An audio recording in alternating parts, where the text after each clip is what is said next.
engkau banyak harta, belum tentu bisa mendatangkan ilmu. Tapi kalau engkau punya ilmu, pasti bisa mendatangkan harta.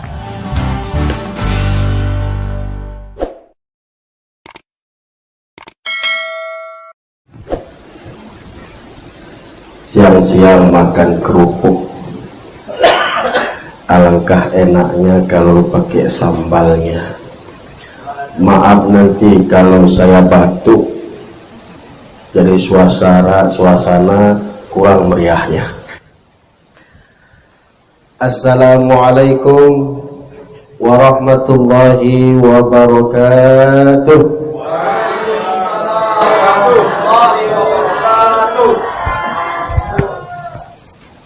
Yang belakang ada yang masih SMS nggak jawab salam saya tadi. Yang nggak jawab salam, Ustadz doakan lama dapat jodoh.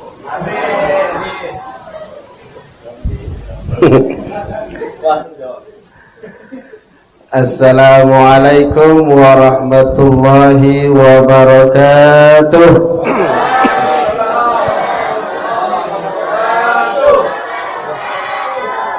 Alhamdulillah. Bismillah walhamdulillah wassalatu wassalamu ala rasulillah wa ala alihi wa sahbihi wa tabi'ihi wa mawalah. La hawla wa la quwwata illa billah, amma ba'du.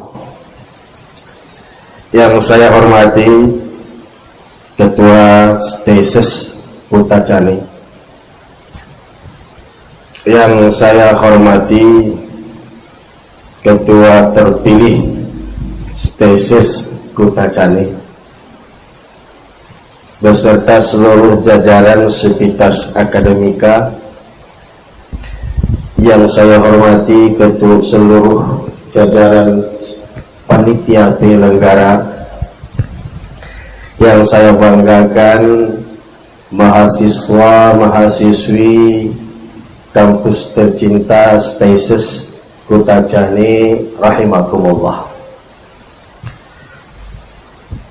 Begitu ditawarkan atau dilayangkan surat kepada saya, waktu itu saya masih kondisi fit, sehat.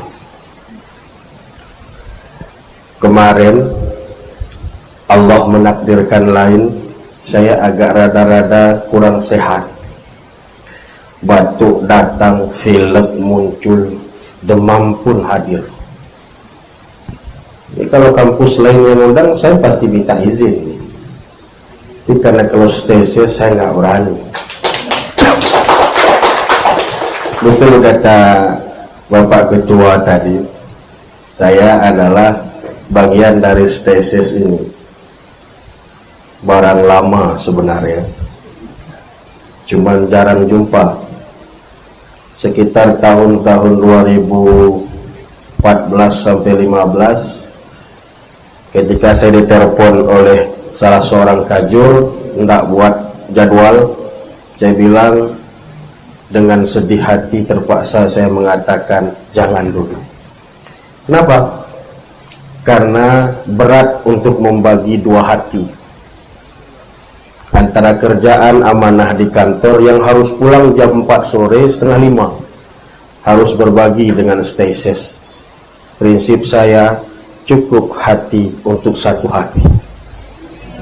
Ya, jangan galau. Tapi insya Allah, tadi saya sudah bincang dengan Bang Nasir. Ini kalau ketua datang nanti saya mau melayangkan lamaran balik. Dan saya nggak mau jadi dosen, mau jadi asisten ketua. Kemana ketua saya ke situ. Ada amplop ketua saya pegang. Hadirin hadirat rahimakumullah, salam ta'zim kepada guru-guru, ustaz-ustaz yang ada hadir.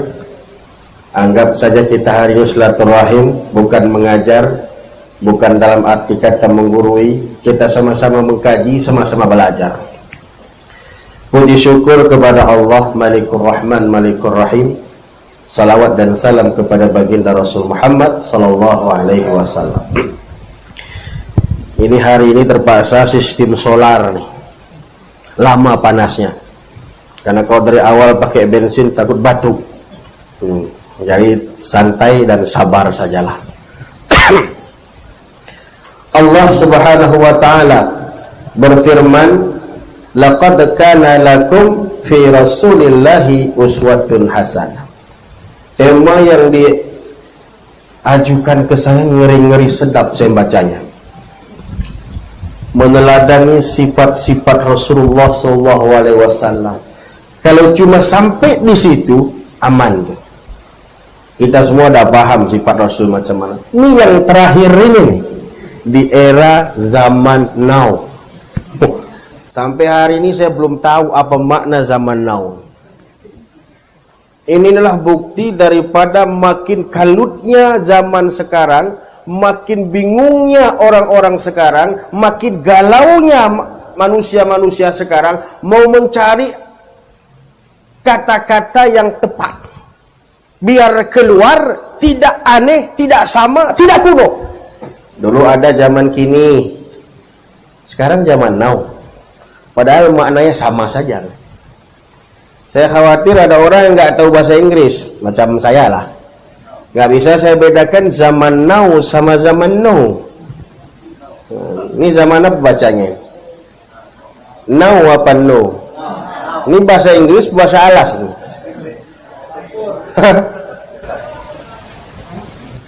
No, ini saya teringat kawan-kawan ketika saya dulu umroh. Bawa orang tua lah. Orang tua kan dulu nggak pernah bahasa Inggris.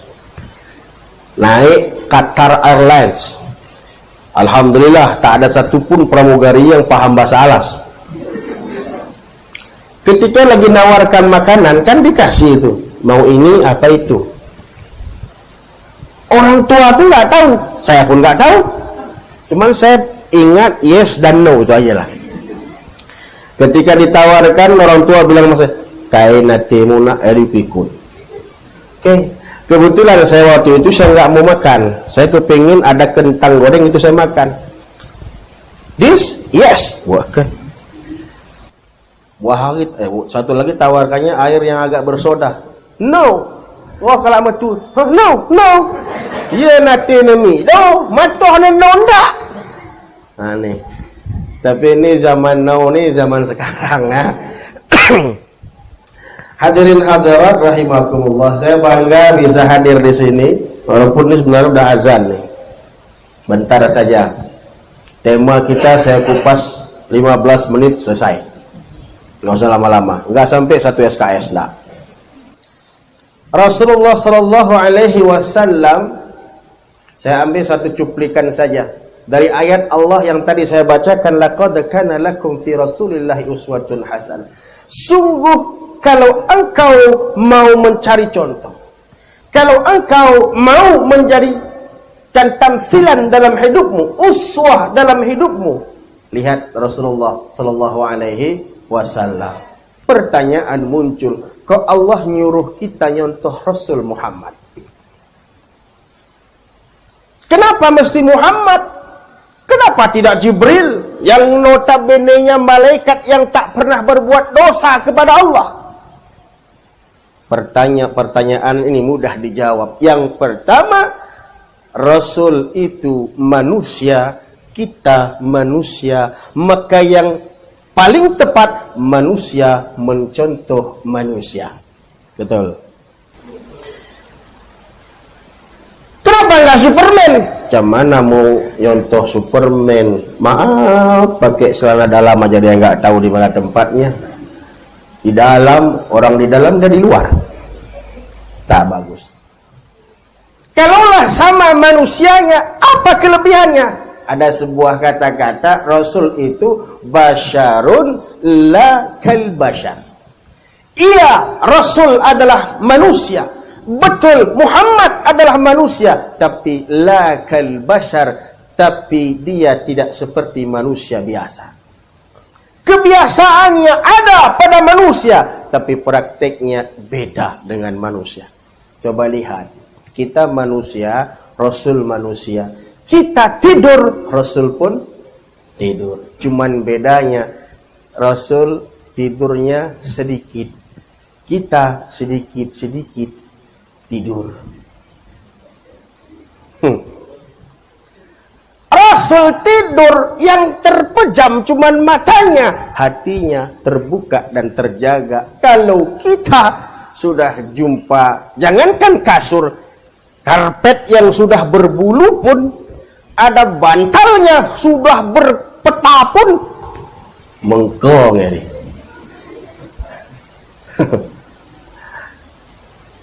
Kita sikit-sikit marah. Kalau Rasul marahnya sikit. Rasul beludah, kita pun beludah. Bedanya ludah Rasul obat, ludah kita kuman. Inilah makna Rasul secara fisik sama dengan manusia, tapi karakternya beda jauh dengan kita. Karena beliau luar biasa ini tadilah, maka Allah suruh kita contoh beliau. Rasul manusia, kita berkeringat, Rasul pun berkeringat. Bedanya, keringat Rasul wangi, keringat kita cium sendiri. Basyarun la kal basyar. Maka wajarlah kita harus mencontoh Rasul, kita harus meneladani Rasul. Kenapa? Rasul adalah multifungsi, multidimensi. Apapun kamu, bagaimanapun kamu, profesi apapun yang kau duduki, contoh Rasul. Jadi apa? Jadi suami, contoh Rasul. Suami itu orang paling adil, paling romantis sedunia. Ya nggak jauh-jauh beda sama kami depan nih lah. Nggak percaya? Saya mau tanya sama mahasiswi, Rasul romantis apa tidak? Tahu dari mana loh? Rasul adil apa tidak? Kok tahu? Kalau ada orang yang mau ngikut jejak Rasul, dia mau romantis, dia mau adil, setuju apa tidak? Ini yang jawab pasti yang belum nikah. Yang belum nikah pasti pingin. Hadirin hadirat rahimakumullah. Nah, karena Rasul kita contoh. Nih saya ambil cuplikan gampang sajalah. Rasul itu terkenal sebagai manusia yang penuh dengan kata terbaik akhlaknya, tersabar orangnya, terpuji kelakuannya, terkuat ibadahnya, tersantun tutur bahasanya, tersayang dengan keluarganya, teradil dengan istrinya, dan terlainnya. Banyak kali yang nggak hafal saya.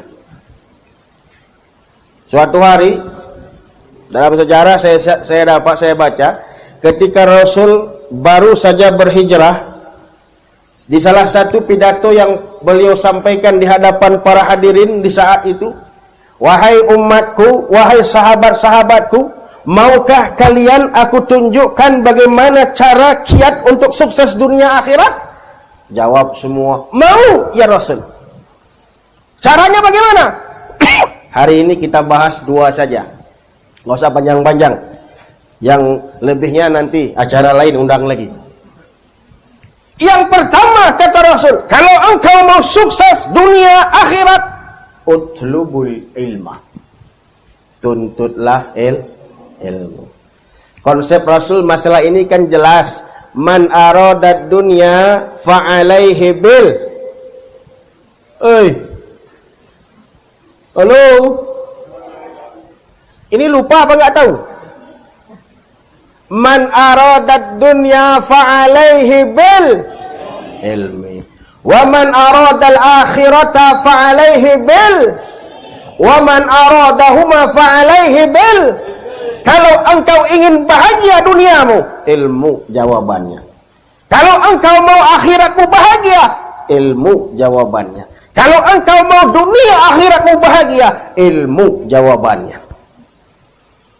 Ya alhamdulillah, Stayses ini bedanya dengan kampus-kampus lain di Aceh Tenggara, ini memadukan dua-dua ilmu. akhirat dapat, dunia dapat. Maka banggalah kalian jadi keluarga besar Steses. Ada orang yang hebat ilmu dunianya, ilmu akhiratnya kurang. Ada orang yang tinggi ilmu agamanya, dunianya sedikit. Maka pernah Pak Haji almarhum Zainuddin MZ bilang, kalau orang yang ilmu umumnya tinggi tidak sebanding dengan ilmu akhirat, itu biasanya jadi penipu. Tapi kalau orang yang tinggi agamanya, ilmu umumnya kurang, ini suka kena tipu. Bilang Pak Ketua tadi, gaji ustaz ditunda, gaji dosen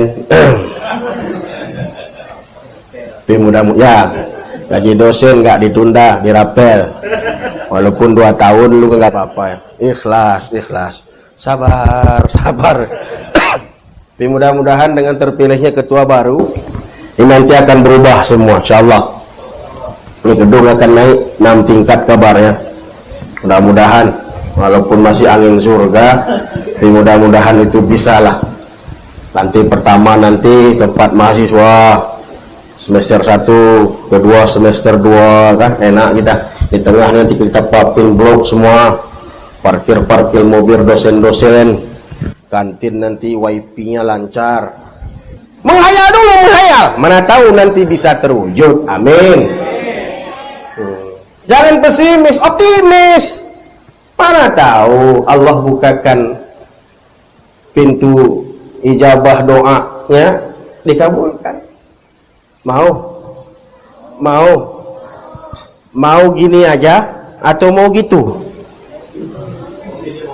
Mau gitu. Tapi kami punya prinsip Ustadz, apa? Lebih baik makan ubi benaran daripada makan roti mimpi. Betul. Kalian semua saya bilang betul. Tadi saya bilang mau 6 tingkat, betul. Ini mau makan singkong, betul. Nah, utlubul ilma. Maka ketika Imam Ali ditanya oleh para sahabat, ya Ali, kalau engkau disuguhkan ilmu atau harta, engkau pilih mana Ali? Ada 10 jawaban Ali, cuman saya nggak bahas 10-10-nya. Yang pertama kata Ali, jelas saya pilih ilmu. Kenapa? Ilmu yang menjaga kita, sedangkan harta kita yang mati-matian menjaga. Contoh, ini tadi sebelum kesini ada uang di rumah 5M. Pernah lihat uang 5M? Ember. Uang M baru dapat warisan, masukkan ke brankas, kunci brankas gembok 1. Setelah itu masukkan brankas ke dalam lemari, lemarinya gembok berapa? 2. Keluar kamar, pintu kamar digembok 3. Keluar rumah, pintu rumah digembok 4. Pintu pagar pun digembok. Sampai kampus hilang kuncinya. Apa enggak poning kepala tuh? Tidur enggak nyenyak. Kenapa? Oh, hartaku. Tapi kalau ilmu yang jaga. Coba lihat bapak kepala tadi. Bukan orang enggak mau ngasih pendaftaran. Bukan orang enggak mau bikin permohonan jadi ketua Steses. Tapi karena mereka sadar tak ada alasan bisa mengalahkan ketua yang lama. Kenapa? Ilmu. Kalau kita di sini kan masih S2, S1 di sini. Beliau kampung Upin Ipin sana. Tapi nggak pernah jumpa beliau mau Upin Ipin, itu masalahnya. Lama kali Ustadz nih di Malaysia, nggak pernah ketemu sama Kak Ros. Ini ilmu dia yang jaga kita, harta kita yang jaga. Itu yang pertama. Yang kedua, kenapa Ali pilih ilmu? Ilmu kalau dikasih tak berkurang, kalau harta berkurang. Betul? Silakan Bapak. Ini senior-senior semua yang datang harus takzim lah. Kalau saya punya uang 10.000, ada mahasiswi yang minta uang 5.000, saya kasih. Uang saya berkurang apa tidak? Tinggal berapa? 5.000. Harta berkurang. Tapi kalau saya pandai ilmu tafsir, saya hafal Fatihah, terus saya paham Fatihah, saya ajarkan kepada Anda Fatihah, apakah Fatihah yang ada saya hilang? Engkau dapat Fatihah, saya masih ada Fatihah, malah saya dapat pahala. Itu yang kedua. Yang ketiga, Imam Ali berkata, harta, engkau banyak harta belum tentu bisa mendatangkan ilmu, tapi kalau engkau punya ilmu pasti bisa mendatangkan harta. Ini contoh-contoh Ustaz, contoh tadi dari kantor diundang sama panitia, enggak bawa dompet, enggak ada bawa uang, tapi insya Allah pulang nanti bawa. Itu contoh. Ini seperti yang Ustaz bilang, yang saya bilang tadi, ada kadang-kadang orang yang hartanya banyak tapi nggak bisa ngapa-ngapain. Kenapa? Ilmu nggak ada. Ada contoh-contoh. Saya nggak usah sebut orangnya, di dataran jauh sana ada orang kaya, uangnya banyak, mobilnya berkilat, rumah bertingkat, uang berlipat, istri 4, mantap lah. Hujan. Kalau hujan nggak apa-apa, berkat. Tetapi dia nggak punya ilmu, SD nggak tamat. Suatu hari diajak kawannya ke kota, yang jelas bukan kota Cane, kota besar lah. Sampai di sana dibawa putar-putar sama kawan tuh. Jumpalah mall besar, supermarket. Ketika mau masuk dia lihat di depan itu kan ada open bacanya. Dia balik mundur lagi, mak besar kali pemanggang roti ini. Kalau mak-mak kita manggang roti apa namanya itu? Open kan? Besar kali ya. Nggak terbayang aku ada memandang macam mana roti di dalam tuh. Pas lagi bingung-bingung dia, ada orang yang putih orangnya, kayak orang Cina lah. Masuk ke dalam. Dia panggil, bos, jangan masuk, panas. Itu pemanggang roti, kosong kok nanti. Nggak didengar sama orang tuh, masuk kawan tuh. Tertutuplah pintu. Dia dalam hatinya, jadi apalah nak itu nanti. Selang beberapa menit, buka pintunya, keluar orang Irian Jaya, hitam keribu. Dalam hatinya, alamak, udah aku bilang nggak dengar dia. Tadi putih dia masuk, keluar cuma ada gosong tuh. Dia pikir open, tadi open bikin kue. Inilah akibat nggak ada ilmu. Hadirin hadirat rahimakumullah. Maka melalui momentum Maulid ini, semua sepak terjang Rasul itu kita semua sudah paham, sudah ngerti. Sekarang tinggal bagaimana kita mengaplikasikan dalam kehidupan kita masing-masing. Maka tugasmu selaku mahasiswa, tuntut ilmu, belajar. Agar apa? Agar tidak tergerus oleh zaman. Sekarang ini kan zaman now. Mudah-mudahan kita tidak masuk ke zaman now yang negatifnya. Kita harus bisa menyikapi zaman now dengan yang baik. Silahkan zaman berubah, asal keyakinan tak ikut goyah. Silahkan masa berganti, asal keyakinan tak ikut mati.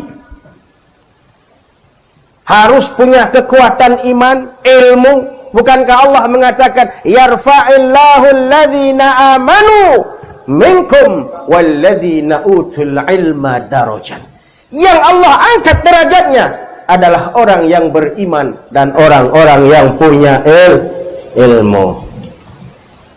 Sudah selesai? Sudah selesai bagi rotinya? Kalau mau bagi roti bilang, itu kan iklan. Sudah dapat semua? Sudah, silakan makan. Gak usah malu-malu. Jangan bersuara makannya. Ini yang pertama kata Rasul. Kalau engkau mau hidup selamat, bahagia, dunia akhirat. Ya, keren deh, terus toh. Yang pertama, tuntutlah ilmu. Nih, coba lihat. Saya yakin di antara kawan-kawan kalian mahasiswa, ada orang yang sangat baik kepada kalian. Ada yang sangat sportif dengan kalian. Ada yang sangat mensupport kalian. Tapi pasti lebih banyak lagi orang yang kadang-kadang mengganggu kalian agar tidak baik dan tidak rajin. Betul apa tidak? Ada kawan saya dulu, baru-baru rajin dia pun termasuk sebenarnya orang yang belum rajin, baru taubat, baru sadar, rajin dia, dapat SMS dari kawan di luar. Udahlah, ngapain kali kau rajin, kau pikir pintar kali kau belajar tuh, muak kali kau lihat dosen itu pun, itu aja wajahnya. Tapi alhamdulillah, tahu apa jawabannya? Maaf sahabatku, aku jauh dari kampung halamanku, beberapa kelokan yang kulewati, kadang gunungan pun kulewati, lembah laut kuseberangi, tidak untuk main-main tapi menuntut ilmu. Ada kalian jawab gitu? Ais. Apalagi kalau si doi yang SMS, yang kutunggu kau di tempat ini, kisah cinta di sekolah, biarkan semut-semut kecil jadi saksi, permisi kepada guru karena sudah ditunggu oleh si doi. Tapi kalau tesis mah nggak ada, karena tempat sembunyi pun nggak ada sini nih. Itu yang pertama, tuntut ilmu. Jadi semangatlah, walaupun ini masih sedikit. Saya yakin bukan karena mereka nggak mau hadir nih, ketua panitia nih, ketua BEM, ketua LDK, bukan nggak mau hadir, mereka nggak ada kesempatan. Barangkali ada tempat lain yang lebih menjanjikan dan lebih menggiurkan. Apalagi mereka lihat ceramah ya, dosen dulu ya itu. Ya mudah-mudahan yang hadir dapat barokah dari Allah Subhanahu wa taala. Amin. Kita doakan yang belum ada rezeki cepat dikasih Allah rezeki. Yang masih lama kali ta'arufnya cepat jadian. Yang udah nikah jadi keluarga yang sakinah mawaddah. Tambah lagi pun boleh. Kalau itu nggak boleh diumumkan, itu pribadi-pribadi. Yang pertama. Yang kedua, kata Rasul, kalau engkau ingin sukses dunia akhirat, fa'ahsin kalamak, perbaiki tutur bahasamu. Coba lihat Rasulullah, jangankan kepada kawan, jangankan kepada sahabat, kepada musuh pun dia tetap tutur bahasa yang baik. Betul apa tidak? Coba lihat sejarah Rasul. Macam manapun orang menghina Rasul, bagaimanapun orang mencaci Rasul, yang dibalas Rasul adalah kebaik. Beliau di Taif, coba lihat, dilempari, bukan hanya dengan usiran saja, dilempari dengan batu. Padahal beliau ke Taif karena ditinggal oleh istrinya, ditinggal mati oleh pakciknya, dia hendak menghibur diri dengan berdakwah ke Taif, hendak melihat orang-orang Taif, barangkali orang Taif mau menyambutnya. Tetapi apa yang terjadi? Begitu sampai ke negeri Taif, Rasul dilempari dengan batu. Beliau bersembunyi di balik pohon, di balik gunung. Sampai-sampai malaikat penjaga gunung berkata, "Ya Muhammad, engkau izinkan kami ya Muhammad mengangkat gunung, akan kami habisi mereka-mereka yang tidak baik kepadamu." Apa kata Rasul? Lah, jangan. Mereka kan belum tahu siapa saya, Jibril. Iya, mereka tidak suka kepada saya, tapi saya berdoa, kiranya dari istri-istri mereka akan lahir generasi-generasi hebat, generasi-generasi yang beriman kepada Allah Subhanahu wa taala. Allah sudah nyata-nyata disakiti oleh manusia-manusia Taif, Rasul malah mendoakan mereka. Makanya kalau kita mau jujur, mau menghadapi Rasulullah sulit. Gampang apa sulit? Sulit. Kita emosi kita lebih tinggi. Pantang gesek sedikit, pantang senggol bacok. Bukan zaman anak muda sekarang kan gitu. Lu senggol gua bacok. Ngeri-ngeri. Rasul tidak. Tapi kita sepakat ya. Kita sepakat mau meneladani Rasulullah. Di zaman now, di mana individualisme telah bertebaran di mana-mana, yuk tetap jalin ukhuwah dan silaturahim. Di zaman now, ini kan menurut prediksi zaman-zaman akhir mau kiamat. Maka yang belum nikah cepat, takut nggak sempat. Ini ada Pak dosen sekaligus Pak Kuah ini, tinggal daftar lagi ya. Kata orang nggak sampai umur dunia 1500 tahun kalau dalam hitungan kalender Islam. Ini sekarang kalender Islam udah berapa tahun? 1439 tahun. Coba ahli matematika, 1500 kurang 1439 berapa tahun lagi? 61 tahun. Ada yang 61 tahun umurnya? 20. Cepat. Jangan lama-lama. Nanti khawatirnya di sini nggak dapat, di sana pun nggak dapat. Jangan terlalu menghayal dapat bidadari. Sholat enggak, zakat enggak, menghayal bidadari. Bagus dapat di sini, kalau di sana pun belum tentu nggak apa-apa. Katanya cepat. Nih tesis kalau bisa nih jodohnya ketemu di tesis saja dah. Biar enak, undangan ketua gampang, nggak capek. Sekali datang selesai. Hadirin hadirat rahimakum. Bahsin kalamak, lembutkan bahasamu. Kepada siapa? Pertama kepada orang tua dulu. Allah karim. Kalau kita lihat pergeseran nilai anak-anak zaman dulu dengan zaman sekarang dalam segi tutur bahasa dengan orang tua beda kali. Zaman-zaman kami dulu, apalagi zaman-zamannya lebih tua dari kami. Kalau orang tua lagi ada tamu masuk ke dalam rumah, paling tidak ngucap salam, izin dulu baru lewat. Betul? Betul? Kalau sekarang lewat aja. Mau siapa datang tamu, mau ngapain tamu, cuek aja. Marah orang tuanya. Nah, jangan lewat gitu. Tenang aja, Pak. Nah, malam ini kau tidur di sini ya. Jangan di luar, jangan di rumah kawan. Gak ada kawan ibu, nggak bisa mak. Ada PR. Besok pagi tolong kau cucikan piring, nah ya. Nggak bisa mak. Baru facial. Apa ke facial? Manicure. Saya tahu nama aja, nggak tahu apa itu. Pedicure, manicure, cure, spa, spaghetti. Padahal bahasanya sama aja, urut dan khusyuk itu bahasanya. Bahasa modern zaman now-nya itu tadi. Manicure, pedicure, spa, massage. Padahal bahasa aslinya khusyuk dan mengalun. Itu. Ya zaman now lah. Kita sekarang kan seperti itu, bahasa dirubah. Woi, Allah, gue kayak orang mau muntah. Padahal biasa saja.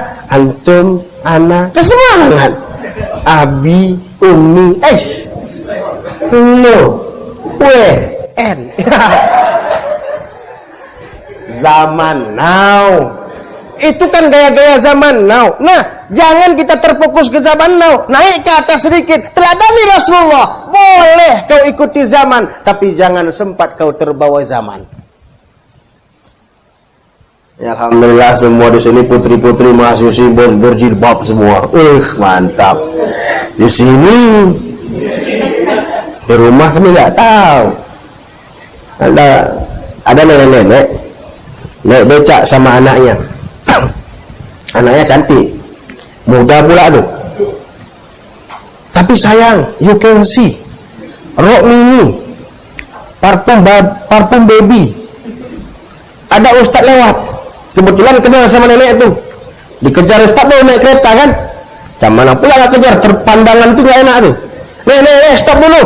Tahu ustaz. Salam. Nenek ini orangnya solehah, kata Pak Ustaz. Ya Pak Ustaz, jilbab dari atas ke bawah tertutup rapi. Nenek betul-betul solehah, Nek. Iya, terima kasih. Ini kan berkat ajaran Pak Ustaz.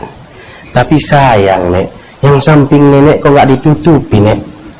Udah saya bilang Pak Ustaz, cuman dia bilang mumpung muda, Nek. Oh, dia jawab gitu. Iya. Cuman lah saya buat Pak Ustaz, dia jawab, Nek, tolong nenek bilang sama anak tuh. Karena dia muda itulah jangan dibuka, Nek. Kalau dia udah tua, mau dibuka pun tak ada yang penasaran, Nek. Mudah-mudahan yang di sini yang senyum-senyum nggak terkena itu. Zaman now boleh, tapi tetap konsepnya sifat-sifat Rasulullah. Fa ahsin kalamak. Sama dosen-dosen, sama guru-guru harus layyin kalamak, latif, harus lembut bahasa. Engkau kenapa tidak masuk? Maaf Pak dosen, saya tadi terlambat karena hujan, macet lagi. Macet daerah mana? Di daerah Simpang. Macet pada dosen. Kapan kita cari macet? Tapi nggak apa-apa, bohong nggak apa-apa, nanti lembut. Ini marah dosen, jangan dosen namin. Mudah-mudahan Pak Ketua tadi nggak serius bilang kalau beliau bos nggak berani lagi berhadapan dengan kalian ya. Mudah-mudahan itu nggak serius. Itu bahasa-bahasa majas saja itu. Sebenarnya beliau rindu kepada mahasiswa tesis. Baik-baik semuanya. Rajin semua, absen nggak ada yang absen, coba dia absen tuh. Itulah. Hadirin rahimakumullah. Jam berapa udah? Kita asar jam berapa? Hah? Jam 5? Iya. Nah, terakhir.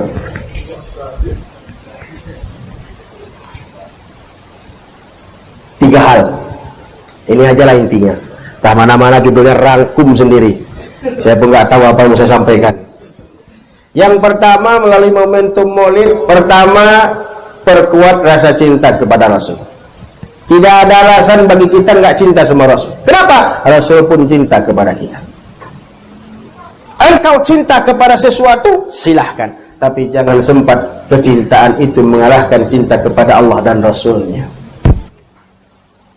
Ajarkan kepada anak-anakmu yang sudah punya anak. Ajarkan kepada adik-adikmu yang belum punya anak. Perkenalkan Rasul ini. Karena khawatir saya, ini ke depannya bisa-bisa Rasul hilang dari memori anak-anak Islam. Saya keliling kemarin Maulid, ada 4 tempat yang saya uji coba anak-anaknya. Saya tanya maju ke depan, siapa favoritmu nak? Tidak ada satupun yang menjawab favoritku Rasulullah. Allah kan. Yang pertama, Ayu Ting Ting di daerah sana nih. Saya nggak sebut daerahnya. Yang laki-laki Ronaldo. Bagian Juludeh Kusumkun. Siapa favoritmu? Favoritnya Imam. Imam Isye, Imam Masjid. Ada di seberang sini lagi saya tanya, siapa favoritmu? Lionel Messi. Kau siapa favoritmu kepada anak perempuan? Saya tanya. Siapa pun nama lupa saya. Orang artis barat tuh. Ada 8 anak yang saya tanya, tak satu pun yang menjawab Rasulullah. Ini makanya kalian baik yang sudah punya keluarga, punya keturunan, yang mau punya keluarga, yang mau punya keturunan, belajar. Jangan sempat nanti anakmu bertanya, "Ma, kapan Rasul itu lahir, Ma?" Ah, ngapain kau tanya-tanya? Enggak kau tanya pun lahirnya dia tuh. Kenapa? Karena bodoh. Ma, kenapa Rasulullah itu dijuluki lahirnya tahun gajah? Ya betul lah. Kenapa? Karena enggak tahun anjing. Karena bodoh. Kalian yang punya kehebatan, bikin syair kayak orang-orang tua dulu, ngajarkan anak lewat lagu. Pada zaman dahulu kala, pada zaman jahiliyah, lahirlah Nabi Muhammad, Nabi terakhir dan mulia. Ini mantap, lagi ngayun. Nabi Muhammad namanya, Siti Aminah ibunya, Abdullah nama bapaknya, kota Mekah kelahirannya. Ketika sudah dewasa, diangkatlah menjadi Rasul oleh Allah Ta'ala, pencipta alam semesta. Mantap. Denda ambul bacang yang guna. Ini perlu. Kenapa letting-letting di atas kita ini kemarin, walaupun kadang-kadang ilmunya tidak begitu tinggi, tapi pengamalannya kuat. Kenapa? Karena memang dasar pondasinya kuat diajarkan. Orang-orang tua dulu nggak perlu dia S1, S2, S3, S4, S-teler, S-mambo dan lain sebagainya, tapi dia tetap berusaha mendidik anaknya dengan sebaik-baiknya. Ketika anaknya tidur, diayunkan dengan bahasa lagu yang penuh hikmah. Kalau zaman now, maknya nggak pandai lagu, putarnya kaset orang. Apa nggak begini aja anaknya betua? Saya pernah jumpa sama anak-anak kecil, nangis dia. Datang maknya dikasih ini nggak mau diangkat, nggak mau. Diputar lagu Jauh Nan di Rantau, orang Padang, joget terus. Asli, nyata, realita, fakta. Iya, akurat dan tidak dibuat-buat. Asli. Jangan ketawa, sembarang ketawa. Kalau nggak pas itu nanti bisa jadi keturunan kita. Maka dari sekarang ingat pesan yang pertama, utlubul ilma tadi, tuntut ilmu. Itu yang kedua, ajarkan kepada keturunan kita. Punya adik kan? Ada punya adik? Kalau punya anak kan belum semua punya anak. Punya adik paling enggak lah. Atau calon-calon adik lah. Yang ketiga, pesan. Karena kita mau meneladani Rasulullah, pelajari sejarah-sejarah beliau. Konsep-konsep beliau, kenapa beliau dakwahnya berhasil, kenapa rumah tangganya berhasil, kenapa kehidupan politiknya berhasil, kenapa ekonominya berhasil. Baca. Kan ada pelajaran sejarah Islam. Saya pernah ngajar dulu 1 semester di sini. Bagaimana beliau dengan para sahabat bercengkerama, bagaimana beliau bersenda dengan para sahabatnya. Baca itu. Jadikan itu sebagai barometer dalam kehidupan kita. Zaman now boleh ada, tapi keyakinan kita harus tidak ikut zaman-zaman now. Sepakat? Cocok? Ini berapa persen dari mahasiswi tesis datang? Ada yang bisa jawab? 15%? Saya nggak yakin. Ini baru 1% dari mahasiswa tesis. Karena perkiraan saya kalau mahasiswa tesis masuk semua gudang nih. sorry. Iyalah ini gudang gudang ilmu maksudnya. Sorry Pak Ketua. Kalau semuanya hadir dalam majelis nih, nggak muat. Hampir berapa ribu mahasiswa kita? Baik yang khaib maupun yang zahir. Ya mudah-mudahan lah tausiah singkat ini walaupun tidak ada artinya banyak, paling tidak sedikit dari apa yang saya sampaikan berbekas dalam diri saya dan pada antum-antumna sekalian. Saya bangga, saya bersyukur. Memang kalau sudah jumpa dengan yang lama, kadang-kadang rasa sakit tak terasa. Nih batuk saya nggak keluar lagi ceramah nih. Padahal saya belum minum, padahal disiapkan nih. Saya pikir tadi nggak cukup 1. Upaya alhamdulillah berkat doa kita semua. Mudah-mudahan setelah keluar dari tesis ini nanti semua saya sehat, baik sehat yang satu maupun sehat yang lain-lainnya. Ini sajalah, karena memang waktu pun sudah tak memungkinkan. Lain kali kita bisa berjumpa dan bertatap muka lagi. Kalau ada sumur di ladang, boleh kita numpang mandi. Kalau tak ada sumurnya Ustaz, ya sabar, nggak usah mandilah. Kalau ada jarum yang patah, jangan simpan dalam peti. Kalau ada kata yang salah, jangan simpan dalam hati. Kalau ada jarum yang patah, tolong jangan dipatah-patahin. Kalau ada kata yang salah, tolong cepat dimaafin. Kalau ada jarum yang patah, jangan simpan sampai berkarat.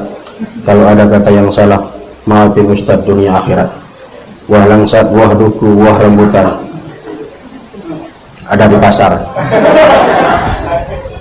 Terima kasih atas kesempatan, atas silaturahim ini kepada BEM, LDK dan HMZ. Anggap saja ini bukan menggurui, bukan apa-apa, anggap ini silaturahim yang sudah agak terputus. Barangkali dengan hadirnya saya di sini sebagai sinyal, Pak Ketua, izin lagi saya bisa ngajar di sini karena udah terpilih ketua baru. Nah, tolong nanti dalam penyusunan pengurus baru ingat-ingat nama saya. Mudah-mudahan pertemuan ini membawa berkah dari Allah Subhanahu wa taala. Pesan saya untuk kalian semua, khususnya mahasiswa, kompak bersatu. Kalau kalian generasi-generasi muda Islam terpecah, alamat hancur Islam nih. Silahkan kalian beda organisasi, silahkan kalian beda pandangan, silahkan kalian beda politik, pandangan politik, tapi untuk Islam kalian harus satu, karena itu adalah bagian dari ruh dan jiwa kita. Sepakat? Saya tahu di sini ada HMI, ada PMI. Saya sudah bilang semua sama ketua-ketuanya. Ketua HMI sudah saya bilang, ketua PMI sudah saya bilang, kalian boleh logo beda, visi misi beda, tapi untuk Islam harus sama. Steses ini maju adalah karena kalian. Steses ini baik dan jelek dalam pandangan orang luar adalah juga karena kalian. Kalau kalian bersatu mengusung bendera Steses, pasti walaupun orang pandang sebelah mata, tapi orang akan terbelalak ketika melihat realita dan faktanya. Ma'aliqa ma'asalamah. Assalamualaikum warahmatullahi wabarakatuh.